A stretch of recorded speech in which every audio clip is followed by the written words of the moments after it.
बचपन में हमारा शुमार अपनी गिल्ली के बदतमीज और इंतहाई शरीर बच्चों में होता था। हालांकि हम बदतमीज तो जरा भी नहीं थे, हाँ अलबत्ता शरीर जरूर थे, क्योंकि शरारतें करना तो हमारा पसंदीदा मशगला था। हमारे साथियों में एक बेहद सीधे सादे और भारी भरकम जिस्म के मालिक टैंक नुमा टमो साहिब भी थे।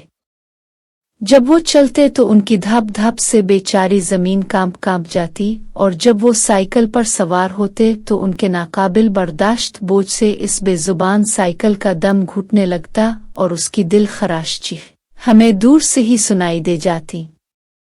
चुम अलिफावे चम। इस गोश्त के पहाड़ से मौना अली तो सख्त एलर्जिक थी।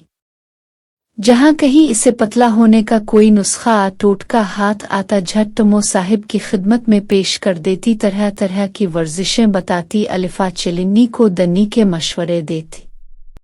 जारी है, लेकिन टमो साहिब थे कि उनके कान पर जूं तो जूं मक्खी तक ना रेंगती, और वो पेटू बकरे की तरह हड़प हड़प मूंगफली छेल छेल कर खाए चले जाते, जैसे कि मौना अली ने उनसे कुछ कहा ही नहीं।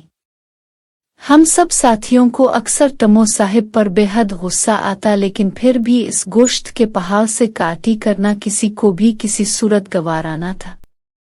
इसकी वजह ये थी कि टमो साहिब में हजार खामियों के बावजूद भी दो एक खूबियां ऐसी थीं कि उन्हें किसी भी सूरत नजरअंदाज किया ही नहीं जा सकता था। मिसाल के तौर पर बाग से आम हम चुराते और मार टमो साहिब खाते।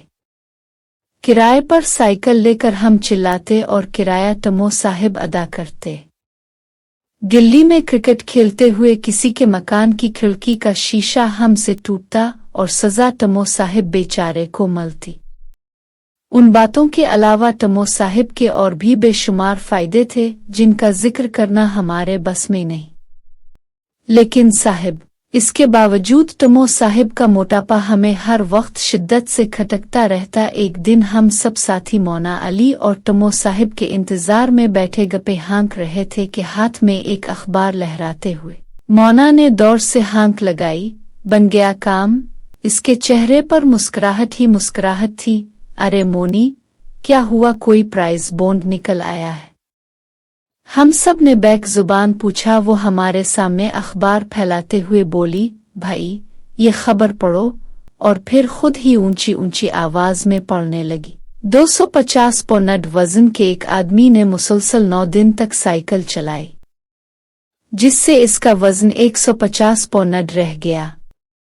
अरे मोनी, तुम तो खुद ही पढ़ पढ़ बोले जा रही हो, मुझे सुकून से खबर पढ़ने दो। हमने कहा। मौना पीछे हिट कर बैठ गई।